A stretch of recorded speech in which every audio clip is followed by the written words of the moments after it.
Howdy guys, I am back in the Banner Saga. Last time, our team decided to hold back the dredge while the townspeople escaped, but it ended in the chieftain's death, which means I can't make choices if my or anyone else's life depended on it. I am not a good leader. Anyhow, let's get back into the story. The caravan is pulling up for camp for tonight, I believe. Far enough for today, I think. After a day of misery, men and women drop their meager possessions beneath the Godstone of, oh my gosh, how do I say this? Hridvaldyr. What are we doing? We just left our homes because suddenly there were dredge. Chieftain did what I suggested and look at what he got for it. Look at these people. Somebody has to hold them together. That's you, Rook. Oh gosh, another choice. I'm so bad at choices. How am I supposed to do that? What do we do if we run into more dredge? But you're the dredge killer around here. Yeah, I feel like saying number 3, you're the dredge killer, but I think, what do we do if we run into more? Let's stay objective here. I get that everyone's morale is low, but the dredge are on our heels. We gotta do something about that. So what do we do if we run into more dredge? You mean when? I'll be honest with you, these men can't take on dredge by themselves, and neither can we because my whole group is injured. I expect we'll lose 2 for every slag we take down. Oh, God. So we run? Only if you want to lose women and children. We're going to have to fight, and there are going to be deaths. Oh, God, that's so horrible to think about, and it's like... what does he mean by if we run, we're going to lose women and children? Heck, have you guys seen children? They run like hell. Just okay. Gods be damned. Why is this happening? Think of how I feel. I'm stuck nursing a bunch of weaklings. Oh, you do care. I can tell. Men are a plague on the world, worse than any dredge, as far as I can tell. Gosh, chats like this are why we get along so well, Iver. Iver seems like he's got a lot of pent-up anger and stuff in him, but I guess because he's trying to be responsible for all these people. You sleep poorly, the sun forever stuck to an eternally bright sky. Before the others rise, you find yourself staring over long, low hills covered in pine. Gosh, yeah, how do you get some sleep when the sun's just... How is it even still snowing? Like, how is the sun not scorched everything from the earth always being on one side? Maybe that's something that takes several thousand years. I don't know how planets work. Ah, morale declined. The Godstone looms overhead, the massive eyes of Hridvaldyr looking the same direction as you. Let's inspect the stone. The weathered stone doesn't see many visitors. Not much reason to travel so far east. When hunters come through, they sometimes stop to give offerings, out of habit more than anything else now that the gods are dead. Hridvaldyr was the god of hunters and of wild beasts, occasionally seen roaming the land as both man and wolf. He was always depicted in effigy with his terrible spear. You wonder what he'd think about his woods being full of dredge now. A young girl from the caravan approaches you.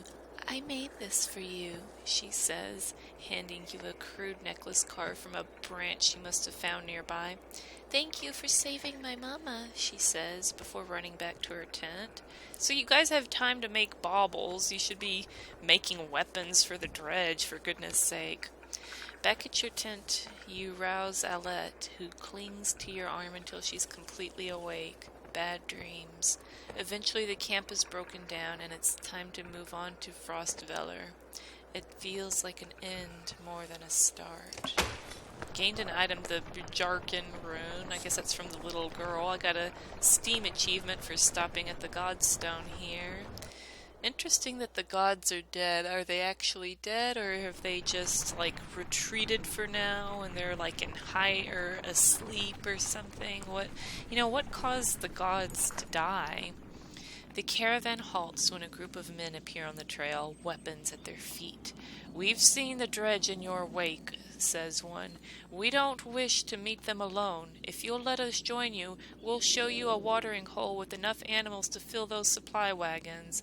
An inherent fear of strangers raises mutters from the caravan. Yeah, these guys might be bandits or something. Allow the men to join you.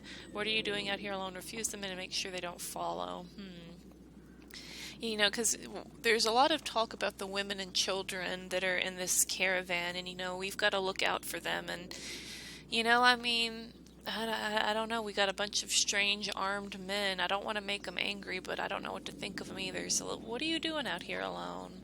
"We were hunting here for food when the dredge found our village," says the man. "When we returned," he looks away, unable to finish.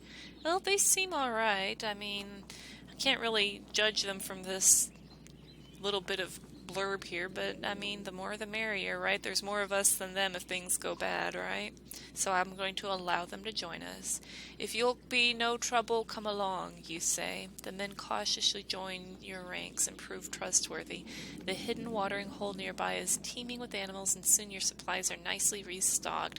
Oh my goodness, for once I made a good choice in this game. We got some fighters, we got some renown, we got some supplies that we desperately needed. And we should rest in camp. Morale has become poor. Okay.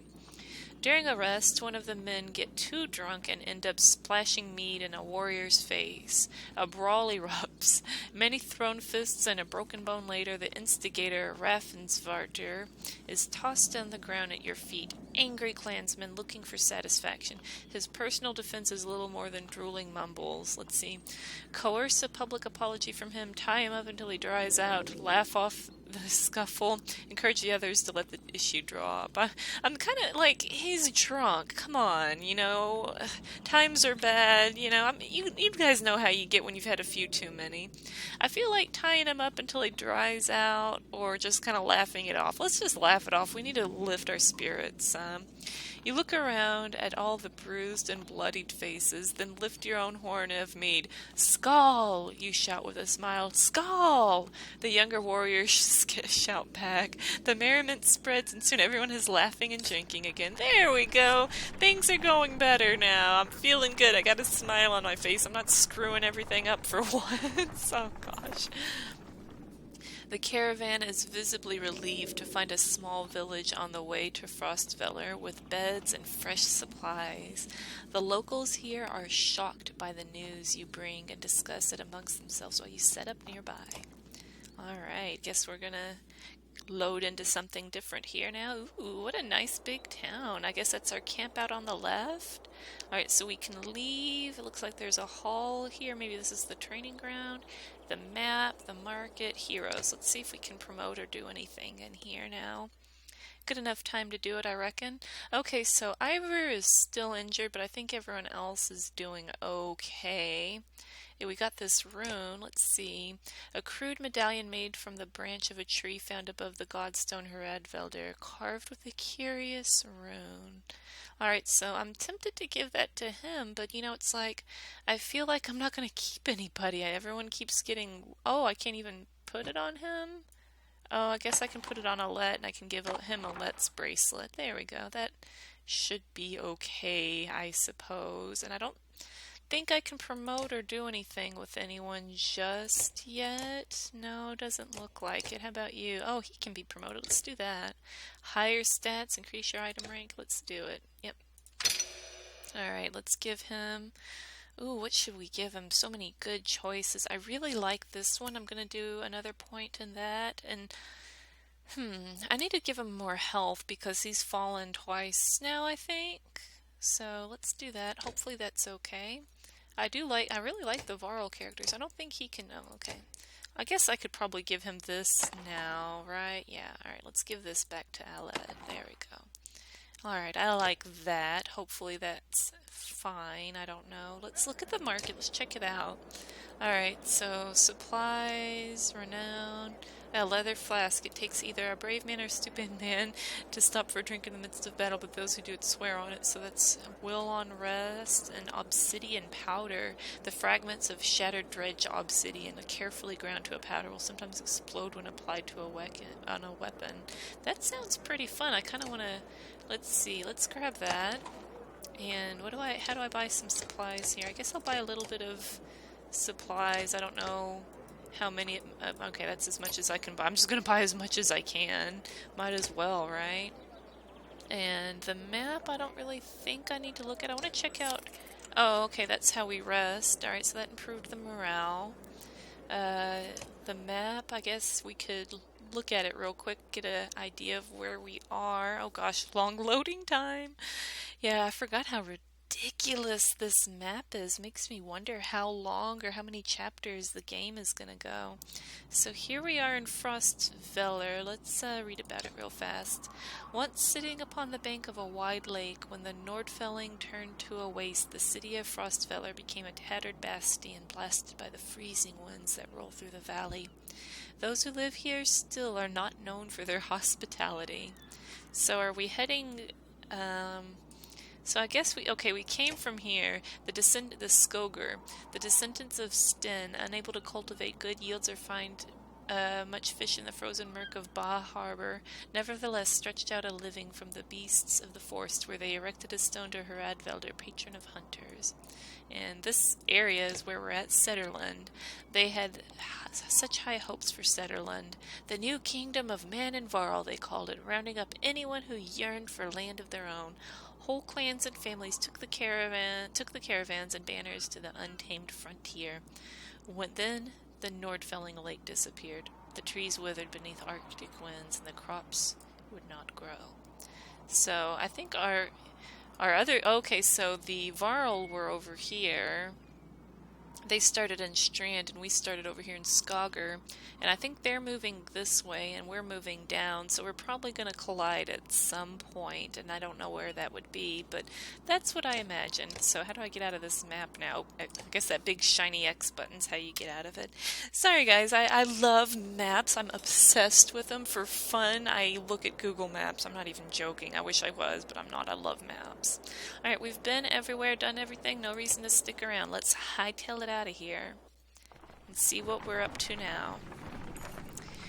You're only just outside the village when two men in red approach. My name is Hogun, says one, gesturing to the other.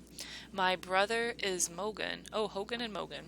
Many from the village wish to join you to Frostvellr. A third man, exuding rage, charges up to the group. Shut your mouth, Hogun! He screams. Uh-oh. Oh, gosh. What's going on? What's going on? He literally just said what I said. Though these bastards don't speak for us. They've been trying to divide the village since you got here. True, you can keep whoever wants to stay and die. The rest of us will go with the reasonable people of Skogr. I'll have you both gutted before I let half the village desert. Behind the angry villager, a mob of armed thugs have appeared, all furrowed brows and nervous stares. You both know what will happen to the rest of us if the fields are abandoned. Nobody leaves. How can you force people to do, if they want to leave, that's their choice. There won't be anything to tend once the dredge arrive. Let your people decide on their own. I don't want anything to do with this, say nothing. Alright, I'm thinking between these. Let your people decide on their own, or there won't be anything to tend when the dredge. I feel like I need to impart what's actually going on instead of just saying, hey, these people, because I mean, these people are depending on them, you know, but I don't know. Let's say there won't be anything to tend once the dredge arrive. Dredge my ass! I don't know what this scam is this time, Hogun, but you've got two choices. Get back to work, or I'm finally putting you in the ground. Mogun, what do you say? Thought it was unfair that he only asked me. Mogun draws his axe slowly, followed by Hogun. Despite their confidence, the brothers are significantly outnumbered. I think I make a poor farmer. Oh gosh, settle this yourselves, don't get involved. I won't kill men for defending their homes, side with the villagers. Iver, let's make this a fair fight, side with the brothers. Iver, let's make this a fair fight. Let's side with the brothers. Iver steps forward. The thugs hesitate. As you pull your axe, you notice that Alette is nowhere to be seen. Oh, Dandy. She is not around, so alright, well, we've got the brothers here at least. It would be just grand if Alette was here to fill out my party, and she had my item too, go friggin' figure, right? So I'm not sure if, let's see, how do I move the items around? Let's give, oh, that takes like 4, oh, I'm not going to be able to use that for a while. Dang. All right. Well, shoot. Okay. What does this do? Oh, that's the options. Derp. Okay. Alrighty, guys. This episode has already gone on for 15 minutes, though.